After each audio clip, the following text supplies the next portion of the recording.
Hello, everyone. Welcome to Geoscientists Voices. Usually, when we think of seismology, we think of disasters. But my guest today proves that seismometers can also listen to the beat of humanity. I'm joined by Adam Pascale, the chief scientist of the Seismology Research Center in Australia. He is an expert in instrumentation, a science communicator, and the man who literally measures the ground shaking at rock concerts. Adam, thank you so much for joining me. You're more than welcome. So I have to start with your recent post because it blew my mind.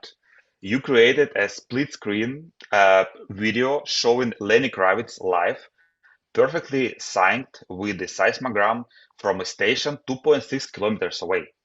My question is, how did you pull off that forensic timing? Were you checking the atomic clock while dancing at the concert to make sure you could match the data later? It was a bit of a spur of the moment thing. I've recorded a few concerts from the seismograph at our office, but I've actually never been to one of them. And it just happened to be that night. I wasn't supposed to go to that Lenny Kravitz concert, but my wife got sick at the last minute, so I had to go along. And then I was starting to film some of the songs for her, and I noticed in this song he said to everyone to start jumping. He said, jump, jump. And everyone just started jumping in unison. I thought, oh, this is great. I'm getting this on camera. I'm going to have a look at our seismograph tomorrow and see if I can sync it all up.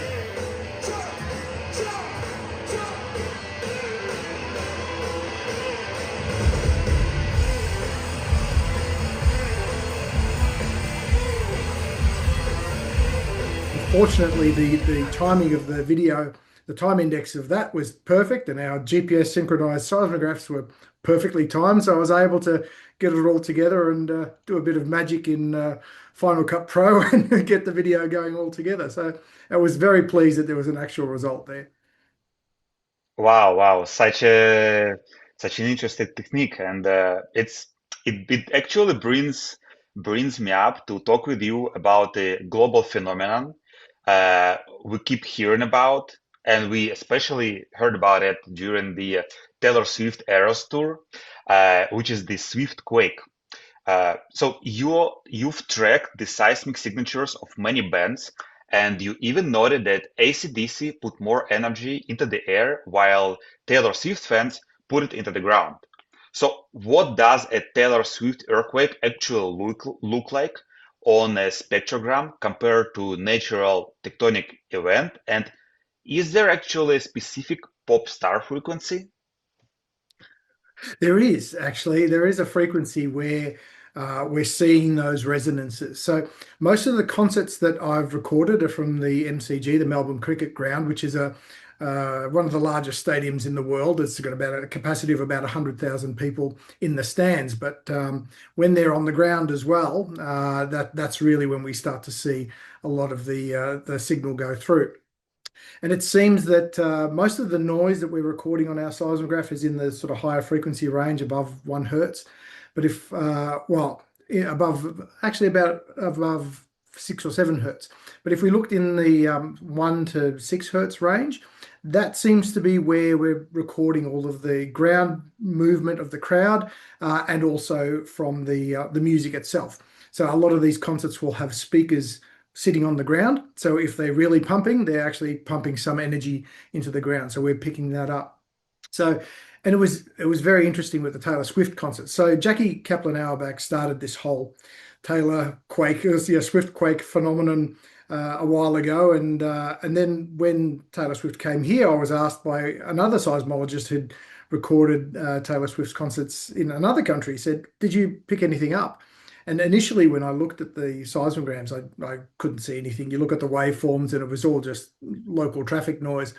But then when I opened up the spectrogram, I could see that at that time of the concert, there was a whole bunch of energy in that frequency range in the sort of 2 to 5 hertz range that was very sporadic. It sort of went at one frequency at one point, and a different frequency at another, and then another, and it just went for the time of the concert. I thought that's got to be the concert.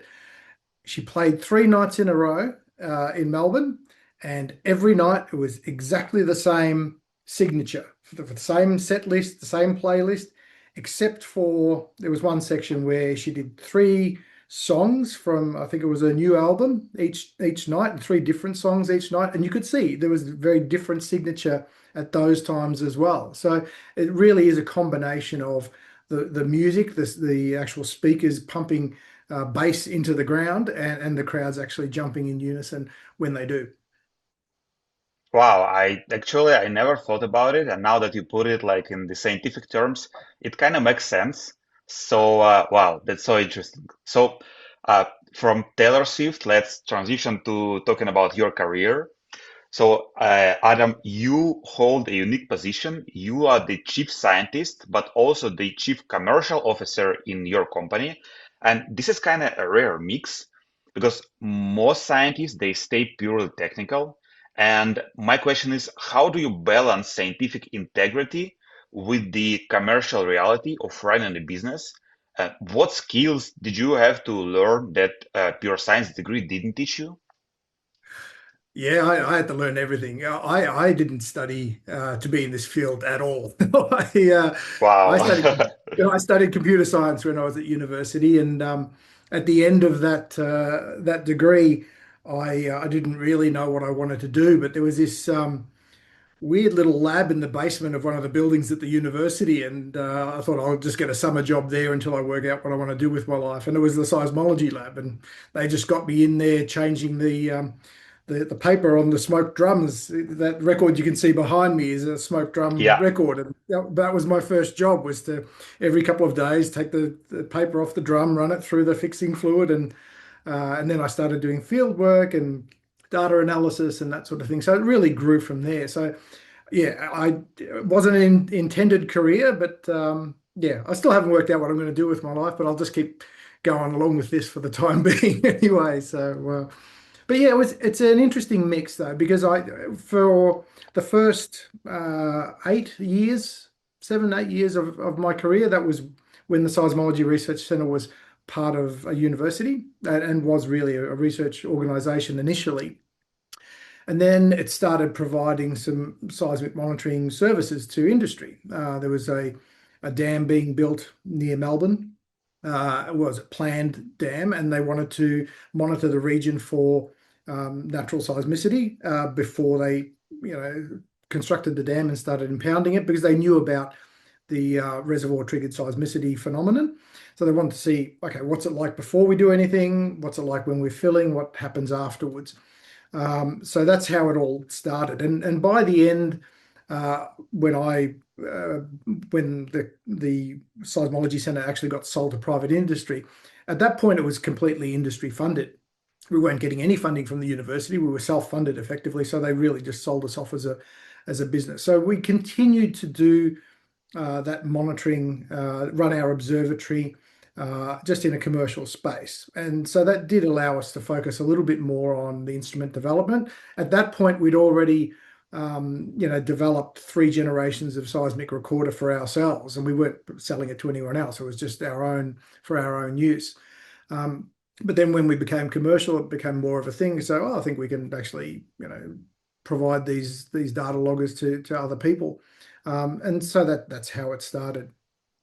To address your point about finding that balance between the science and the commercial aspect, look, I wasn't a commercial person initially. Mhm. I had a bit of a head for numbers. So when we went private, I was sort of given the responsibilities for tracking who we invoiced and all that sort of stuff. And then I sort of understood that sort of side of the operations. And then as we changed owners of the company, my career really progressed that way organically. It wasn't a deliberate thing at all.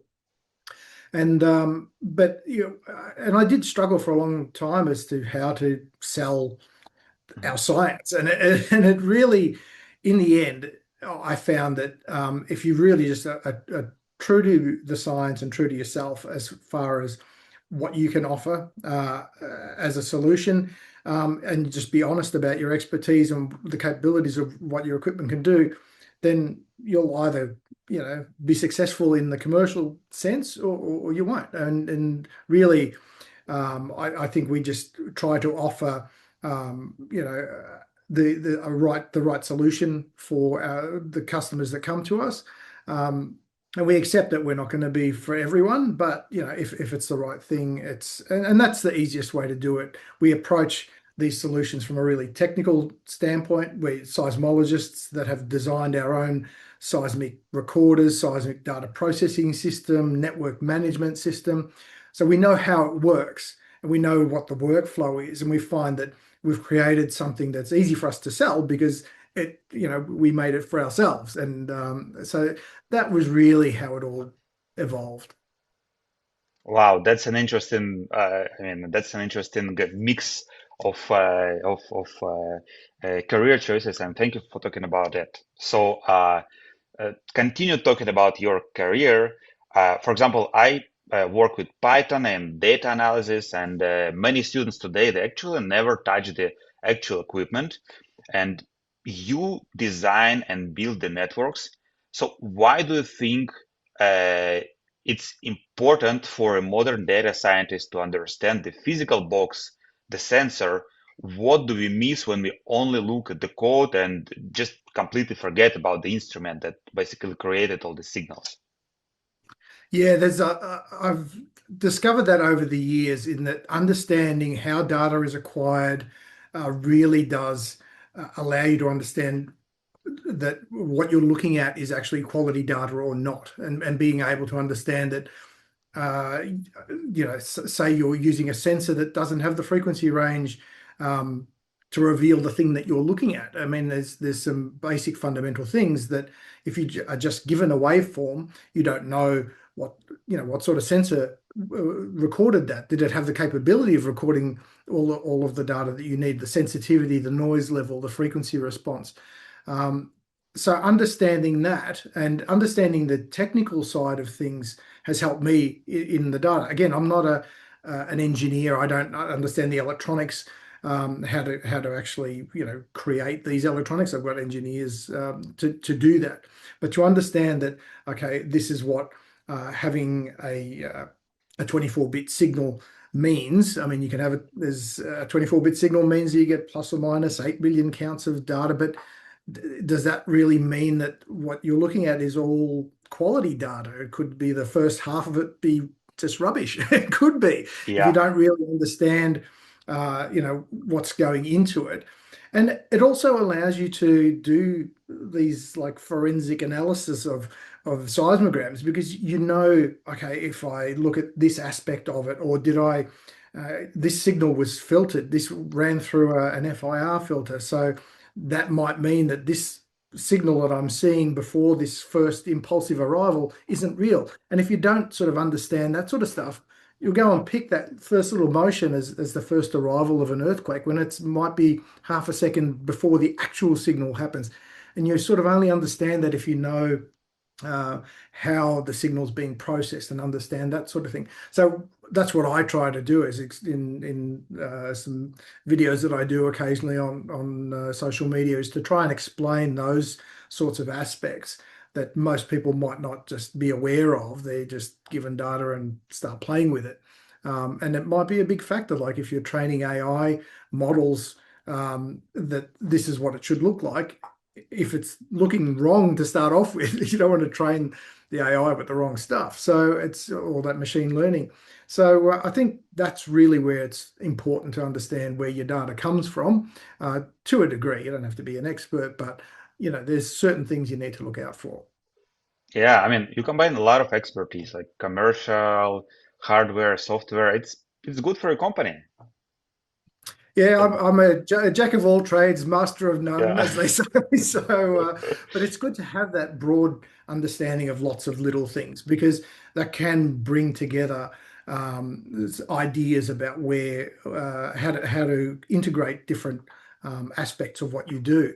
And I find that because the company that I work for is not just seismology; it's an earth sciences company, and they've got water quality sensors and other geotechnical sensors. And sometimes I can see correlations between those sciences and how we can apply other types of sensors with our seismic data loggers to do particular things. So it's really good to have a broad knowledge, and it's really good to specialize in one thing and be an expert in that as well. You need people that are specialists.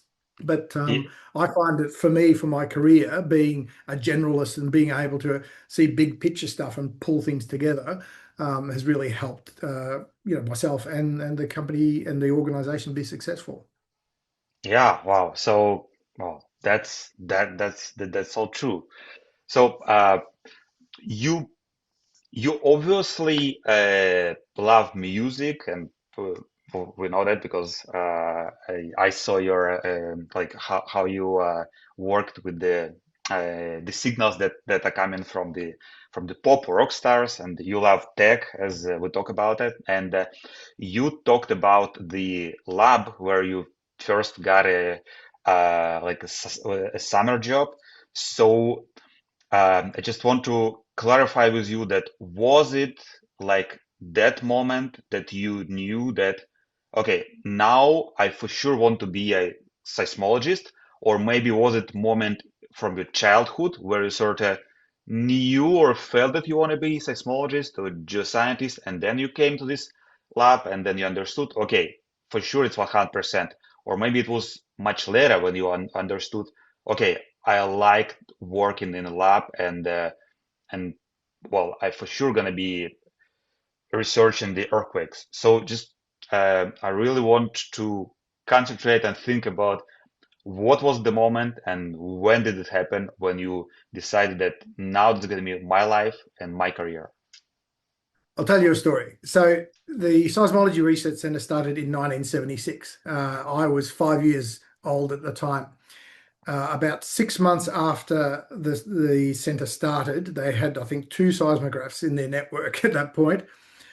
There was a magnitude 1.4 earthquake about 500 meters from my home. It was felt by the whole Mm. neighborhood. It was super shallow. It damaged like one chimney in one house.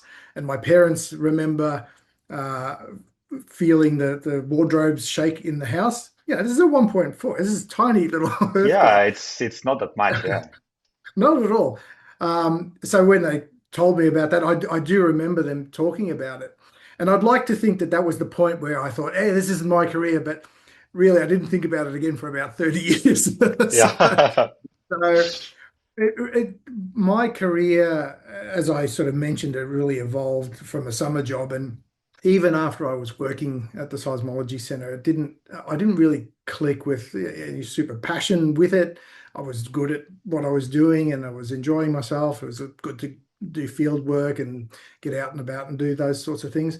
It wasn't until really I had uh, after we had become a commercial company and I got involved in the design of some of the aspects of our hardware and software systems that I really saw that there was an opportunity for me to actually contribute something to the science and the technology. And that was really about first thing I remember was when I designed the user interface for I think it was our fifth generation of instrument.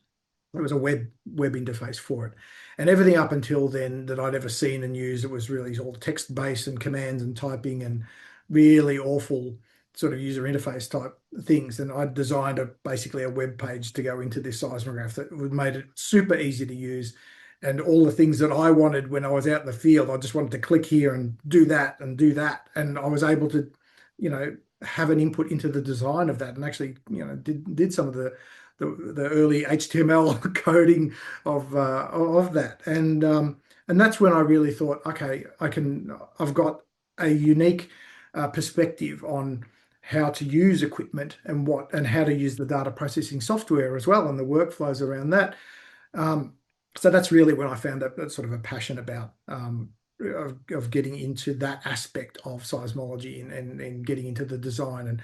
And we've got some free software that we have on our website for data analysis, and I've sort of pushed that along to be as user friendly as possible. Again, you can locate an earthquake without touching a keyboard now. It's all sort of point and click and very intuitive, and that's really what I wanted to bring to to the science as some sort of legacy of my involvement in this. I'm never going to be discover any great research in earthquake seismology, but if I can contribute some tools to help somebody do that one day, I'll be pretty happy. Well, I mean, your contribution is great, and also as a science communicator. But Adam, you when you've been talking about your work, you said it was easy for you, and you actually talk mainly about positive stuff. But I really want to track trends in our field, and I want to ask you, what was the single biggest hurdle, whether financial, academic, or mental, that you personally had to overcome to succeed in the geosciences and to keep succeeding in this field? I I think it was probably a mental hurdle. I think I was my own confidence in what I knew, and I think it must have formed out of just everyone around me always seemed to know everything about everything that they're talking about. So I always felt like I didn't know enough, and there was a point at which I realized that actually I do know some stuff that other people don't, and it's natural to me. And once I realized that actually I do have something to offer and have the confidence to be able to share that information, that really was something that once I got over that hurdle, then I was able to open up a little bit more, and that's when I started doing some of the social media stuff, the TikTok videos and whatnot. So and that really was something that once I got past that, my own self-doubt, and I think a lot of people have this imposter syndrome in that they don't Sure. think that they are good enough in what they do. But I think sometimes you got to find out what it is that you do better than others, and once you've realized that you can offer something in that space, then it is very freeing and then allows you to do a lot more and hopefully do some good.